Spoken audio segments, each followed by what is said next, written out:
Meinasiko poliisi tappaa mopoilijan? Tätä aihetta ja tätä asiaa on pyydetty multa tosi paljon, ja nimenomaan sitä, että mä voisin reagoida tähän, mä voisin kertoa, mitä mä oon mieltä, koska mä oon itse ollut mopojonne. Mä oon ollut se jätkä, joka lähtee poliiseit karkuun ja tekee typeryyksiä mopolla, niin mä koen, että mulla on aika hyvä näkökulma yhteiskunnallisesti ja myös oman kokemuksen perusteella puhua tästä asiasta. Ja kyseessähän on siis tämä tilanne, mikä tapahtui Tuusulan mopomiitissä muutamia päiviä sitten, jossa kilvetön mopoilija lähti poliisia karkuun ja poliisi autolla kiilasi tämän mopoilijan ulos tieltä. Katsotaan tämä video, MTV Uutiset on julkaissut tästä videon, niin mä näytän tämän teille. Ja kaikki teistä on varmaan nähnyt tämän, mutta katsotaan tämä nyt tästä ekaksi läpi. Poliisi kiilasi mopoilijan tieltä. Tämä tapauksesta tiedetään nyt. Lauantaina nuoret kokoontuivat Tuusulassa mopomiittiin, jossa videolla näkyvä taka-ajotilanne tapahtui. Poliisi kertoo tehneensä alueella liikennevalvontaa, kun se huomasi mopon, josta puuttui rekisterikilpi. Poliisi sanoo yrittäneensä pysäyttää mopoa, jolloin kuljettaja kiihdytti ja yritti paeta. Taka-ajon päätteeksi poliisi kiilasi siviiliautolla 15-vuotiaan mopoilijan tieltä ojaan kohti metallista varastokonttia. Tilanteesta kuvatulla lyhyellä videolla ei näy, että poliisi käyttäisi punaista valoa, mikä on merkki pysäyttämisestä. Tuo videon perusteella kyllä näyttää sillä, että menettely ei ollut niin sanotusti pelikirjan mukaista. Poliisin mukaan mopoilija loukkaantui tilanteessa ja paikalle kutsuttiin ambulanssi. Poliisia sekä mopoilijaa epäillään rikoksista. Iltalehden mukaan poliisia epäillään virkavelvollisuuden rikkomisesta, törkeästä liikenneturvallisuuden vaarantamisesta ja vamman tuottamuksesta. Mopoilijaa epäillään törkeästä liikenneturvallisuuden vaarantamisesta, kulkuneuvon kuljettamisesta oikeudetta ja ajoneuvorikkomuksesta. Mopomiitissä paikalla olleet nuoret ihmettelevät poliisin toimintaa. Pari sekuntia valot päällä ja sitten ne tönäsee tuonne ojaa.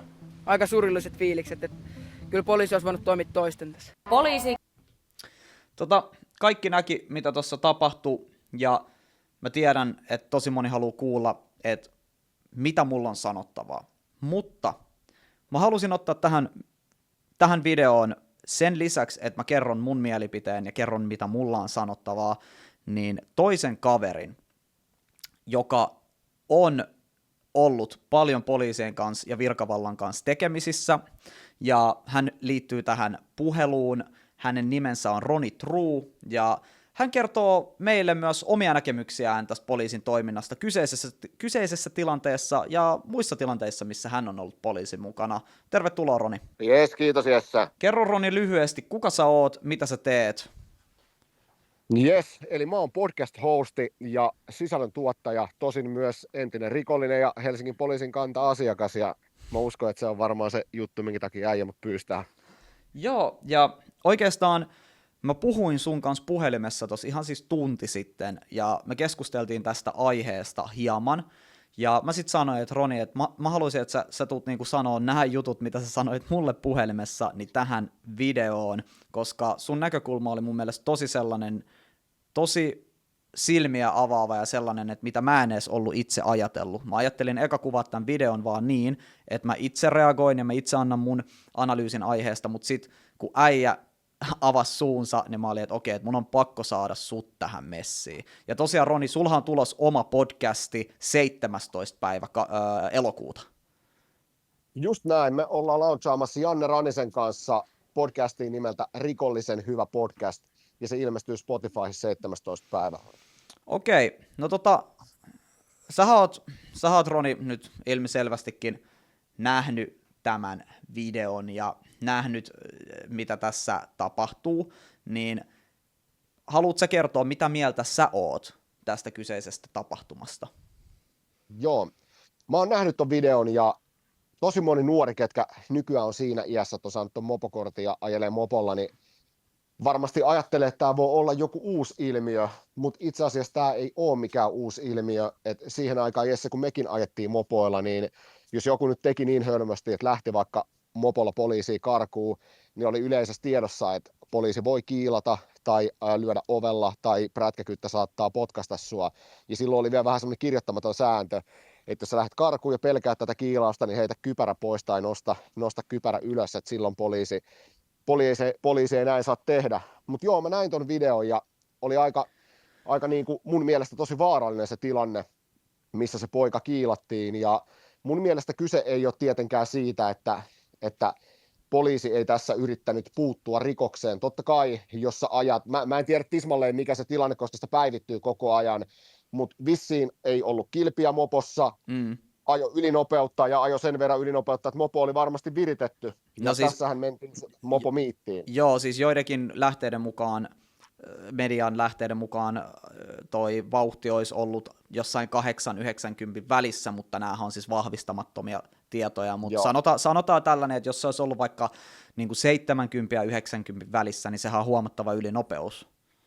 Ehdottomasti, ja siis poliisihan tässä tietenkin yritti puuttua laittomuuteen, mutta se, minkä takia mä näen tämän jutun erittäin niin kuin vääränä ja minkä takia tätä jossain tapahtuu, on se, että tietenkin poliisilla pitää olla pelisilmää siinä, että voiko tämä sinun voimankäyttökeino olla vaarallisempi kuin itse se rikos, jota sä yrität pysäyttää. Ja nythän me monesti voidaan, tai siis varmasti moni ajattelee, että no mistä me voidaan tietää, mistä poliisi voi tietää, mitä tämä poika teki ja miksi se lähti poliisia karkuun. Se on niin kuin ilmiselvä juttu, että näitäkin juttuja pitää pohtia, mutta kumminkin kyseessä oli mopomiitti, minne tämä poliisi meni. Ja varmasti siellä mopomiitissä on yleisin juttu se, minkä takia näitä mopopoikia jahdataan, että sulla on mopossa vähän viriä, ei ole kilpiä tai ajat jotenkin holtittomasti. Niin toi tilanne ei mun mielestä ole sen arvoinen, että sä lähdet kiilaan noin kovassa vauhdissa mopoilijaa ja vielä tuommoista estettä päin, että se ei ollut mikään, että siinä on pelkkää nurtsia, mitä pitkin sä sit liuut siinä, vaan sä liuut tuommoista aitaa ja konttia päin, mikä tietenkin on tosi vaarallista. Ja olihan se poika loukkaantunutkin siinä jonkun verran. Joo, siinä oli tullut useat murtumia, oli käteen ja sitten ilmeisesti jalka oli tullut myös murtumaa. Tietenkään mä en tiedä koko kuvaa, että tämä on se, mitä mä näen klipin perusteella, ja se, mitä mä ajattelen, että jos sä mopomiitissä mopoilija lähtee sua karkuun, niin maalaisjärjellä ajateltuna, niin kyseessä on joku tämmöinen homma, että tässä ei ole mikään, tiedätkö, panttivankitilanne, törkeä vapauden riisto tai mikään tämmöinen kyseessä, mitä poliisi yrittää pysäyttää, vaan se on just tämmöinen liikenteessä törttöily kautta, tiedätkö, tieliikennekelvoton mopohomma, että mun mielestä se oli ylimitotettu se itse kiilaus. Et mun mielestä toi oli paljon vaarallisempi temppu kuin se, että sen pojan olisi annettu mennä. Ja mä muistan itse mopoaikoihin, niin tosi moni taka-ajo keskeytyi. Mulla oli paljon tuttuja, ketkä ajo poliisia karkuun, ja kun poliisi näki, että tämä menee liian vaaralliseksi. Esimerkiksi tosi moni, ketkä pakoili mopolla, niin nehän hyppäsi jonnekin hiekkatielle ja yritti sieltä jonnekin metsään ja sitä kautta jonnekin. Mutta joskus se ajojahti jatkui valtatiellä tai semmoisella tiellä, millä on paljon jalankulkijoita, suojateitä ja muita autoja. Ja silloin kun poliisi näki, että tämä menee liian vaaralliseksi, niin poliisi lopetti sen taka-ajon ja antoi tämän mopoilijan mennä. Koska on tosi todennäköistä, että sattuu jollekin jotain, jopa sivulliselle tai sitten itse tälle mopoilijalle. Et ei se pakosti ole sen arvosta, että sä catchaat jonkun tehoputken kanssa, mutta sitten joltain lähtee henki. Mitä sä oot muuten mieltä Suomen poliisin toiminnasta, luottamuksesta ja minkälaisia kokemuksia sulla esimerkiksi on heidän kanssaan? Mä oon ollut Suomen poliisin kanssa tosi paljon tekemisissä, tosi paljon ja tietenkin ihan omasta syystä. Aina kun on ollut poliisin kanssa tekemisissä, niin se on ollut täysin oma vika. Ja sen mä voin sanoa, että meillä on Suomessa varmasti koko maailman paras poliisi. Että se, että joku yksittäinen poliisi jossain yksittäisessä tämmöisessä tapauksessa tekee jonkun ylilyönnin, ei missään nimessä meinaa sitä, että meidän koko virkakoneisto tai poliisi olisi mätä. Et Suomessa poliisit käyttää erittäin vähän voimakeinoja. Tietenkin niitäkin sattuu, että semmoisia juttuja sattuu, että ei tämä ole ainut poliisin ylilyönti, mutta se on tosi pientä ja tosi pienessä mittakaavassa, mitä Suomessa tapahtuu. Mä oon ollut tosi monta kertaa semmoisissa tilanteissa, missä poliisi on esimerkiksi kohdistanut muhun voimakeinoja, mutta poliisi ei ole ikinä käyttänyt muhun ylimitoiteltuja voimakeinoja tai käyttänyt niitä turhaan. Mulla ei ole ikinä ollut semmoinen olo, vaikka me ollaan poliisin kanssa oltu selvästi vastakkaisilla puolilla, että ei ole ikinä ollut semmoinen olo, että mun tarvii pelätä mun turvallisuuden puolesta tai että nämä haluaa mulle jotain pahaa. Ei mulla ole ikinä ollut. Ja mä oon kumminkin viettänyt 7,5 vuotta elämästäni vankilassa. Että kyllä mä oon jonkun verran poliisin kanssa ollut tekemisissä. Oot sä sit itse nähnyt mitään tällaisia poliisiylilyöntejä tai kuullut sellaisista poliisiylilyönneistä? Että vankilassa, niin kun sä oot siellä, niin siellä ei ole poliiseita, siellä on vanginvartija. Mutta tosi monella saattaa olla jonkinnäköisiä rikosasioita vielä, mistä poliisi ei ole kuulustellut niitä, ja poliisi sitten joskus ajaa sinne vankilaan kuulustelee.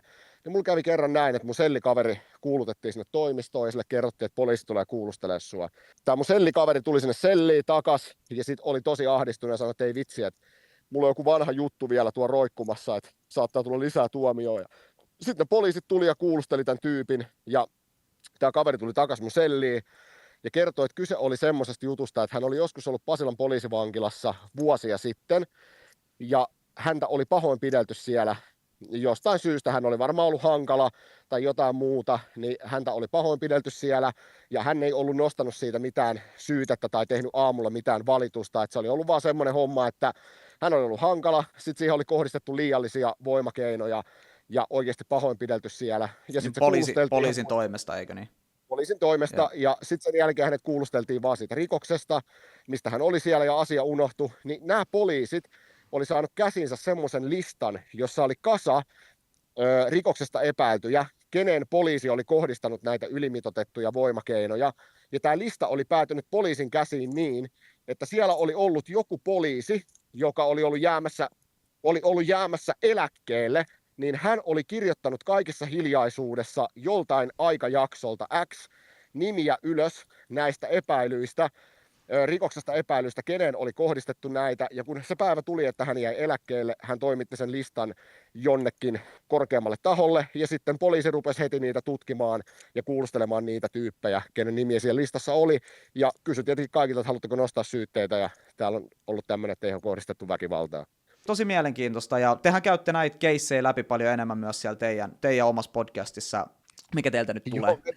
Joo, meillä tulee paljon jaksoja siellä, se puhutaan paljon vankilasta, puhutaan paljon elämästä vankilan jälkeen, sitten puhutaan myös ihan vaikka sähköautoilusta, että ne kaikki jaksot ei rajoitu siihen, mutta siellä on tosi paljon, kurkistetaan noiden sermien taakse, puhutaan myös poliisista, mahdollisesta poliisiväkivallasta, Suomen ja Ruotsin tilanteesta, koska Janne Raninen on kotoisin sieltä Ruotsista, ja siellä on vähän erilainen tilanne kuin meillä täällä Suomessa, niin me käydään kaikkia noita läpi ja tullaan avaa sitä verhoa kyllä isosti, että jos kiinnostaa toi maailma yhtään, niin ehdottomasti kannattaa kuunnella. Hei, kiitos Roni sulle tosi paljon, että sulla oli aikaa ja hyppäsit tähän puheluun mun kanssa, niin mä jatkan tästä ja kiitos ja hyvää illanjatkoa äijälle. Jes, samoin, kiitos. Jes, tuohon videoon jos nyt palataan, niin mä oon katsonut ton videon nyt varmaan siis 20 kertaa, ja joka kerta mun ensimmäinen ajatus on sama, että mitä ihmettä tossa niinku tapahtuu? Tuossa on 15-vuotias jätkä niinku mopolla, se pakenee poliisiin, se ajaa aivan liian kovaa, mopo on viritetty, ja sit poliisiauto ajaa sen rinnalle, ja se poliisiauto kiilaa sen vaarallisesti ulos. Kaveri lentää tuonne puskaan, meinaa lentää merikonttiin, ja tämän jälkeen Suomessa me ollaan tilanteessa, missä on syntynyt 2 leiriä. Toisessa leirissä ajatellaan, että poliisi yritti tappaa tai vahingoittaa lasta, ja toisessa leirissä ajatellaan, että koska mopopoika pakeni poliisiin, niin ihan oikein sille. Ja mun mielestä nämä niin kuin molemmat tavat ajatella on typeriä.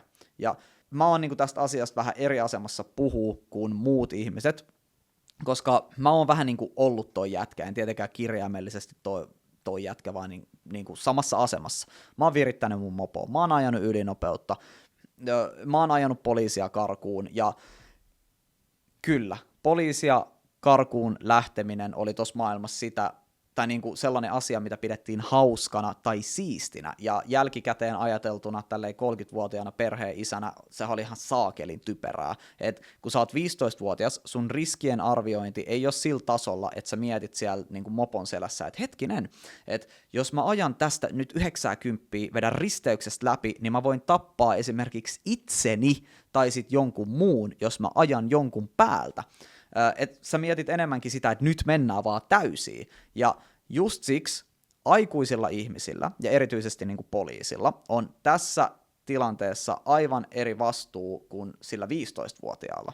Mä haluan nostaa näitä niin kuin molempia puolia silleen tasaisesti esiin, koska mä en ole kummassakaan leirissä. Mä oon täysin puolueeton arvioimaan tätä asiaa. Tästähän on jo tällainen niin kuin kypäräkamera-video julkaistu tällaiselle YouTube-kanavalle kuin JPN Garage, ja nämä kaverit on ilmeisesti porukka mopopoikia, mihin tämäkin kyseinen mopoilija kuului, jotka käy näissä miiteissä, keulii vaarallisissa tilanteissa muutenkin aiheuttaa siis vaaratilanteita liikenteessä. Siis jos puhutaan niin kuin laista, niin liikenteen vaarantamista ja siis kaikkia muitakin ajoneuvorikkomuksia. Ja tämä on heille harrastus. Tällainen mopoilu on ollut harrastus Suomessa ties kuinka kauan. Ihmiset myös, tai siis nämä nuoret rikkoo tietoisesti lakia. He tietää, että se mitä he tekee on laitonta.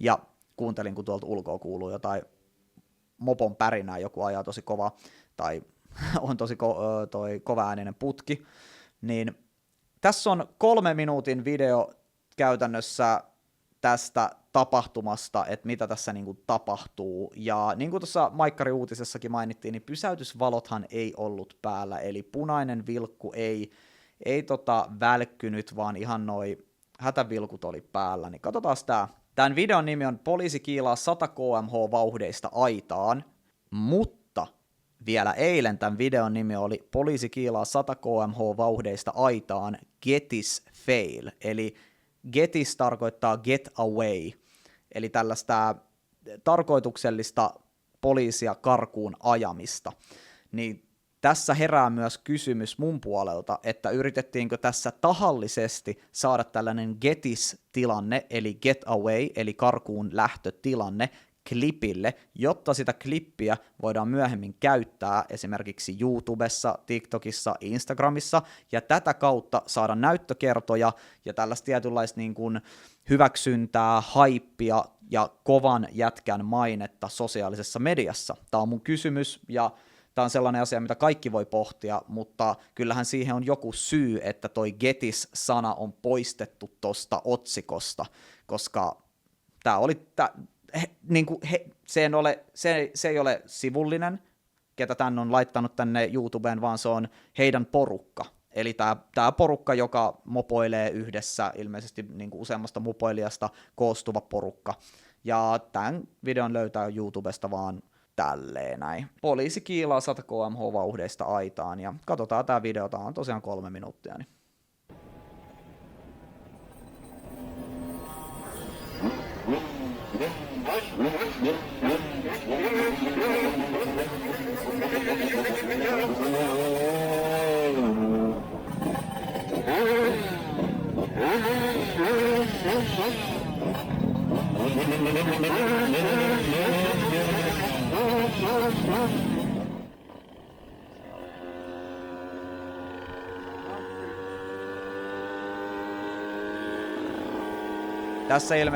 Tässä mentiin nyt tämän poliisiauton ohi.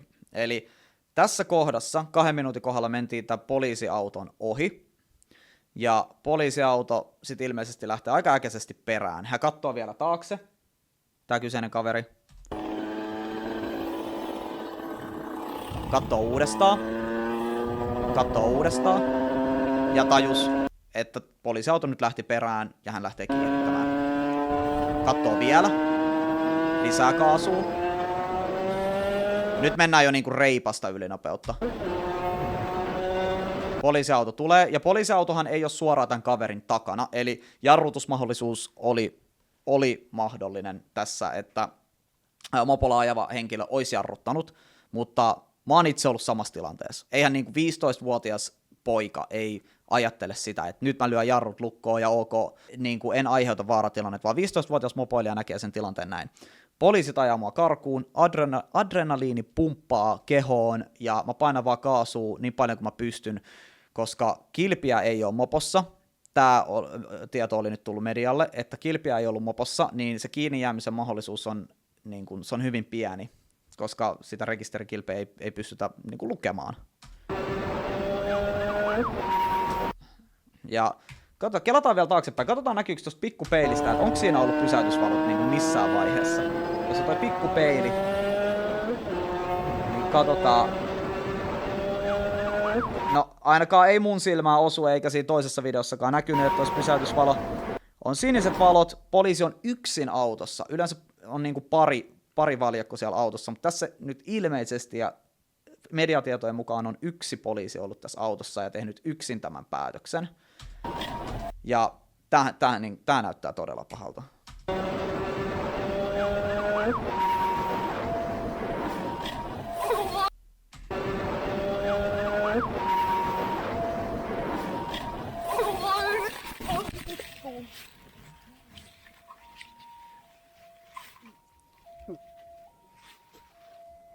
Todella pahan näköinen video, ja kaikki on varmasti niin kuin samaa mieltä siitä, että poliisin ei olisi kuulunut toimia noin.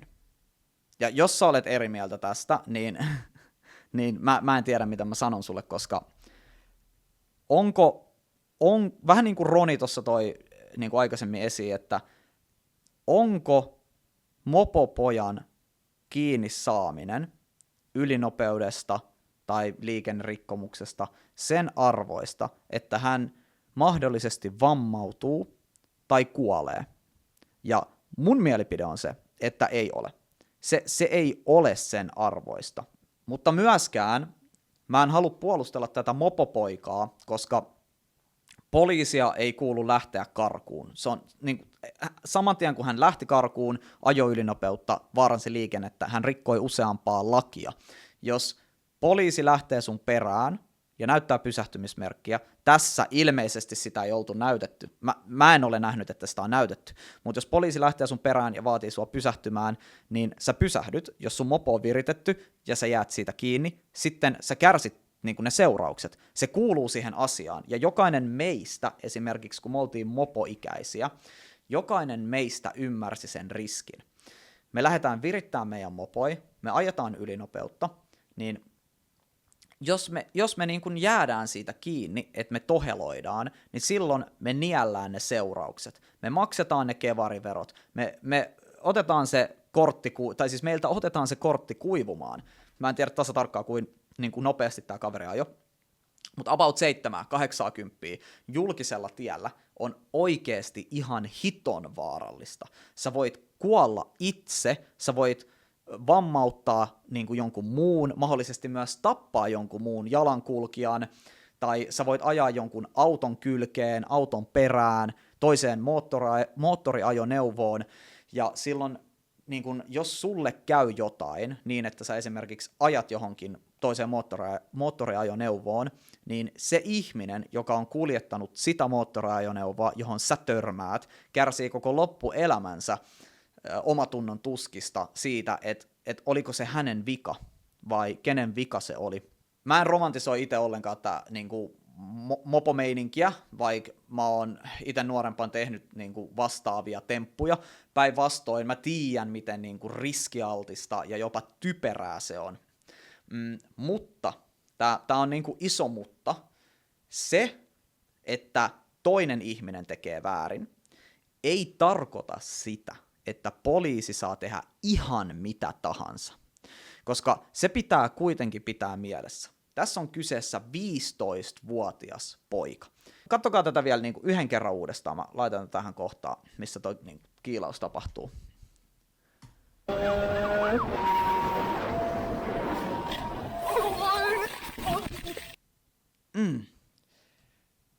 Unohtakaa hetkeksi, ihan niin kuin kaikki leirit, unohtakaa se, että pidättekö te poliisista, ärsyttääkö teitä mopojonnet, katsokaa vaan, niin kuin, mitä tällä videolla tapahtuu.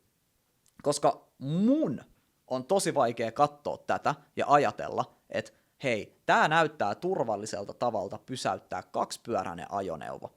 Ja tää on mun mielipide. Ja se voi sit niinku tutkinnan edetessä osoittautua vääräksi, voi tulla jotain uutta tietoa tai voi tulla poliisin näkökulmasta jotain sellaisia seikkoja, joita me ei nyt tiedetä, mutta sillä materiaalilla, joka on nyt julkisuudessa, mun mielestä toi näyttää aivan liian rajulta tavalta pysäyttää kaksipyöräinen ajoneuvo.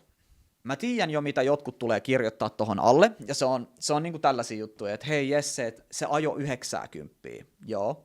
Se pakeni poliisia, se olisi voinut tappaa jonkun. Kyllä, mä tiedän. Kaikki nämä asiat ovat totta, mutta nyt tulee se kysymys, jota mä en ymmärrä, miksi ihmiset ei halua kysyä tätä.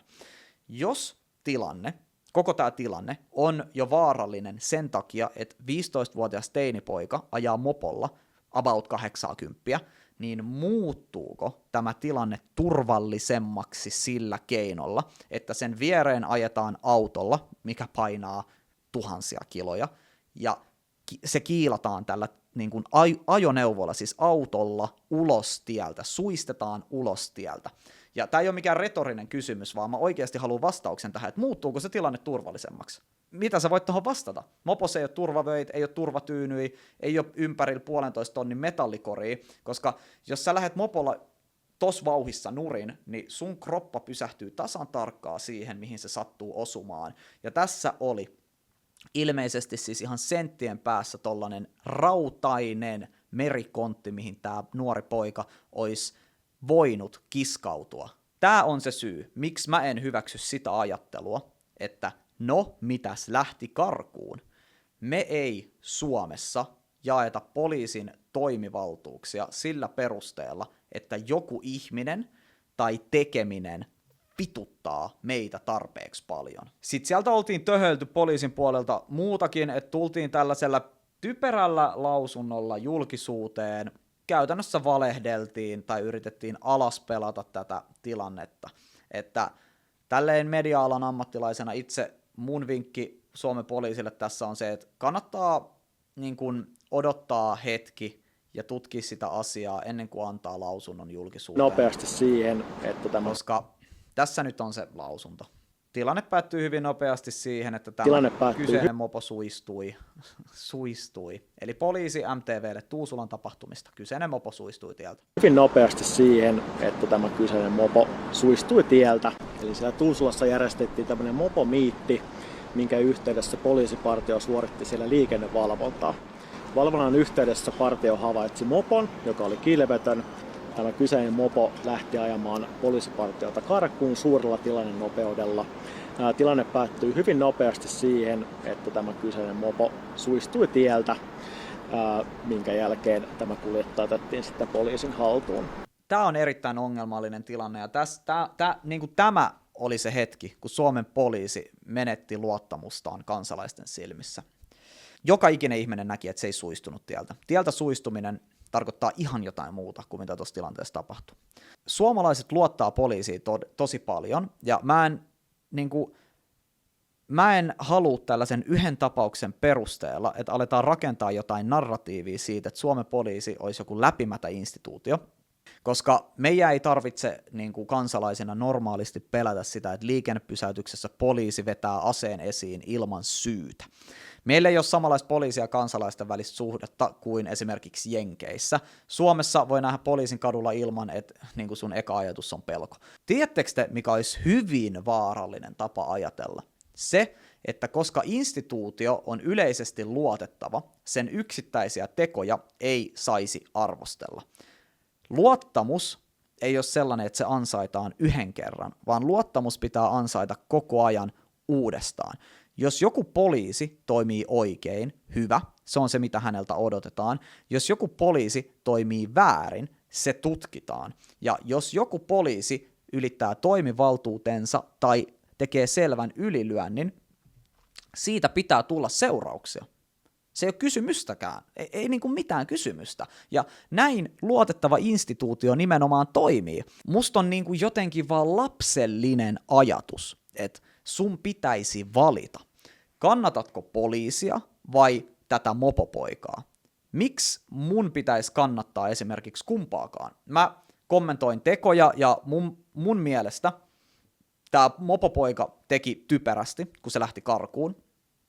Ja poliisin ratkaisu tuossa videolla näyttää mun mielestä niin kuin vielä typerämmältä. Ja nämä asiat voi olla totta samaan aikaan. Sitten me päästään seuraavaksi tällaiseen kaveriin kuin konstaapeli Danieliin. Daniel teki tästä kyseisestä keissistä videon poliisin sometilille. Tämän sometilin nimihän on konstaapeli Daniel. Vanhempi konstaapeli Daniel Kalejaje. Ja mä oon ollut Danielin kanssa samassa podcastissa. Daniel on kertonut mulle poliisista. Mun mielestä tää koko tilanne on häntä kohtaan epäreilu. Katsotaan se video tässä ja sen jälkeen mä kommentoin lisää. Hei nyt hold up! Aikalisä! Tuusulassa tapahtui viikonloppuna onnettomuus, jossa poliisiautolla paikalla olleen poliisin ja nuoren mopokuljettajan välillä tapahtui kontakti, jonka seurauksena nuori ja mopo suistui pois tieltä. Tuo on ainut asia, mitä mä tuosta keisistä tiedän. Ok, mutta luottakaa muuhun. Selvitys kyllä tulee aikanaan ja väärin tehneet ihmiset joutuu vastuuseen. Mutta tässä kuitenkin muutama fakta tähän asiaan liittyen. Tiedottamisen hoitaa muut tahot kuin minä. Esimerkiksi nuo poliisin toimet tutkii syyttäjä, joka myös tiedottaa niistä. Kaikki te, varsinkin aikuiset, jotka syötätte tuota täysin valheellista narratiivia siitä, että tuolla poliisilla olisi ollut tarkoitus tappaa tuo nuori, lopettakaa se, te vaan lietsotte tätä sotkua. Moni on myös kysellyt, taputaanko tai hurraanko mä tämmöiselle tapaukselle, ja en taputa, enkä hurra, eikä kenenkään pitäisi. Someen ja keskustelupalstoille on ilmestynyt kuvia ja videoita, joilla maalitetaan tätä autoa ajanutta poliisia. Muistakaa, poliisin maalittaminen on vakava rikos, ihan sama, minkä ikäinen sä oot. Mutta olin ollut, tuo on ihan kauhea tapaus ja luojan kiitos, tuo nuori on onnettomuuteen nähden ilmeisesti ok. Mä myös ymmärrän, että te ootte vihaisia ja te saatte olla vihaisia, mutta miettikää ennen kuin te lietsotte mitään ketään kohtaan. Mun mielestä oli hyvä puheenvuoro.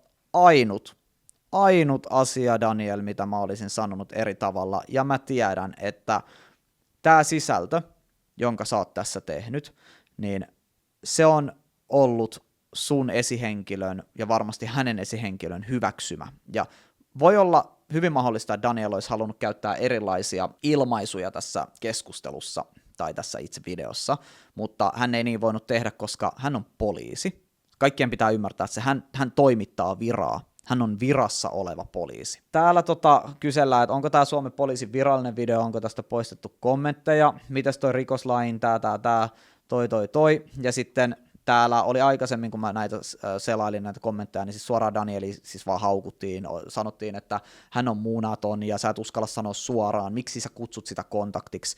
Kyllä, toi vikakommentti, olisi pitänyt käyttää jotain muuta sanaa kuin kontakti, koska poliisi on nyt käyttänyt sanaa suistui ja on käyttänyt sanaa kontakti. Konstaapeli Danielin kanava, vaikka poliisi ei sitä haluaisi, niin toimii myös, ja Daniel ei sitä haluaisi, toimii myös poliisin virallisena tiedotuskanavana. Eli kaikki, mitä konstaapeli Daniel sanoo tällä tilillä, niin voidaan tulkita poliisin viralliseksi kannaksi, joka asettaa Danielin myös tietyllä tavalla tosi epäreiluun tilanteeseen, koska kaikki viha kohdistetaan sellaista ihmistä kohtaan, ketä tulee mieleen sanasta poliisi. Eli kun sä ajattelet poliisi, okei, somepoliisi, konstaapeli Daniel, tää on Danielin vika, sun pitää tuomita tää. Mä haluan ottaa tuosta kontaktisanasta kiinni silleen, että jos autolla niin kuin taklataan mopoilijaa ja mopoilija lentää tieltä, niin ajoneuvojen välillä tapahtui kontakti, on kyllä aikamoista viranomaiskieltä, koska mäkin voisin sanoa, että hei, Titanikillakin tapahtui pieni kontakti jäävuoren kanssa. Se on totta, mutta niin kuin puhutaan asioista nyt niiden oikeilla nimillä. Miettikää vaan hetki tämän Danielin asema. Daniel on poliisi, se tekee videoita poliisin hallinnoimalle tilille. Toisen poliisin toiminnasta on käynnissä rikostutkinta. Mitä te haluatte sen sanova? Moi, konstaapeli Daniel tässä. Mun kollega teki muuten tossa just rikoksen. Ei se voi tehdä niin. Ei tietenkään voi. Ja jos mä olisin Danielin asemas, en mäkään ottaisi mitään riskejä sen takia, että joku TikTok-kommentoija tai Instagram-kommentoija pitää mua vähän kovempana jätkänä. Koska jos Daniel tekisi jotain sellaista, mikä haittaisi tätä organisaatiota ja heidän tilannetta tai tätä rikostutkintaa, niin se olisi siinä. Hän saisi potkut. Hän ei voisi työskennellä enää poliisina. Mitä hän sitten tekee? Koko se, mitä hän on konstaapeli Daniel, eli poliisi. Totta kai Danielin poliisin puhe on ympäripyöreää, koska siellä on rikostutkinta käynnissä. Totta kai siinä käytetään sanoja, jotka on organisaatiossa hyväksytty, eikä tietenkään hän ala ratkaisee keskeneräistä rikostutkintaa missään Instagramissa, koska mun mielestä ihmiset sekoittaa nyt kaksi asiaa. Danielilta saa vaatia hyvää viestintää, saa sanoa, että kontakti on naurettava sana, ja saa kritisoida sitä, että jos tämä video tuntuu siltä, että se silottelee tätä tapahtumaa, mutta on siis suoraan sanottuna idioottimaista vaatia virassa olevaa poliisia julkisesti tuomitsemaan hänen kollegansa toinen poliisi ennen kuin rikostutkinta on valmis. Konstaapeli Daniel ei ole internet-kommentaattori, minä olen, ja siksi minä voin sanoa, miltä se mun silmään näyttää. Hän ei voi. Ja sitten mennään toiseen ääripäähän, eli siihen, että somessa nyt väitetään, että poliisi on yrittänyt tappaa tämän 15-vuotiaan, ja Danielkin sanoi siihen, että niinku toi vaan lietsoo lisää vihaa, ja Ja mä oon siitä samaa mieltä, että mä en jaksa uskoa, että poliisi, jota kuvataan, jonka ympärillä on kymmeniä silminnäkijöitä, yrittää kaikkien edessä tappaa 15-vuotiaan mopoilijan. Ylilyönti on tapahtunut, selvä ylilyönti, ja siitä tämä poliisi pitää saada vastuuseen, kaikki ymmärtää sen. Mun mielestä siis toi puhe on täysin vastuutonta, varsinkin silloin, kun se tulee aikuisilta. Me voidaan kysyä, että oliko toi sallittua, noudatettiinko ohjeet, oliko toi ylilyönti, mutta jos sä sanot, että poliisi yritti tappaa lapsen, niin sä väität tietävästä tämän poliisin tarkoituksen. Ja hyvin todennäköisesti poliisin tarkoitus oli pysäyttää tämä mopo keinolla millä hyvänsä, se ei ole ok, mutta tämä todennäköisesti oli sen tarkoitus, ei tappaa tai vammauttaa sitä. Jos sä väität tollaisia asioita, niin tää tekee oikeasti hallaa myös täysin aiheelliselle poliisin kritiikille, esimerkiksi sille, mitä mä tässä videossa teen ja esitän, koska tää keskustelu osapuolten välillä muuttuu niin hysteeriseksi, että tämä toinen puoli, ketkä on niin kuin vaikka tämän mopoilijan puolella, ne lopettaa kokonaan sen kuuntelemisen, koska niitä ei vaan kiinnosta. Tämä on sellainen narratiivi, minkä kautta yritetään vaan niin kuin saada tavaraa ulos. Mun mielestä tässä keskustelussa tehdään jatkuvasti virhe, jossa yritetään valita jompikumpi osapuoli. Joko 15-vuotias on uhri, ja kaikki hänen tekemänsä unohdetaan, tai koska hän pakeni poliisia viritetyllä mopolla ylinopeutta, poliisin toiminta muuttuu automaattisesti hyväksytyksi.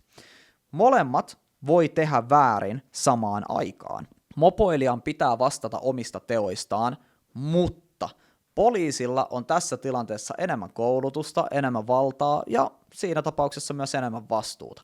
Poliisin tehtävä ei ole jakaa rangaistusta siellä tien päällä, ihan niin kuin Roni sanoi, ja poliisin tehtävä on pysäyttää ihminen kuitenkin mahdollisimman turvallisesti. Siksi mua kiinnostaa lopulta yksi kysymys. Oliko todella turvallisin ja välttämätön tapa pysäyttää tämä 15-vuotias mopoilija ajamalla poliisiautolla hänen moponsa kylkeen? Sitä en kuitenkaan minä ratkaise, sen ratkaisee oikeuslaitos tutkinnan päätyttyä, jos se oikeuteen asti menee, mutta kaiken tällä hetkellä julkisuudessa ja tässä videossa olevan materiaalin perusteella kysymys on erittäin perusteltu. Ja ehkä tässä on koko tämän keskustelun tärkein pointti. Sun ei tarvitse olla sen poliisin eikä mopopojan puolella, vaan sun pitäisi olla sen puolella, että ihmiset joutuu vastuuseen omista teoistaan myös silloin, kun sillä ihmisellä on virkamerkki. Jos tykkäsit jaksosta, anna 5 tähteä Spotifyssa, seuraa Spotifyssa, tilaa YouTubessa ja tykkää tästä videosta. Kiitos kaikille. Se oli Jesse Rauhamo. Me nähdään taas seuraavan videon parissa.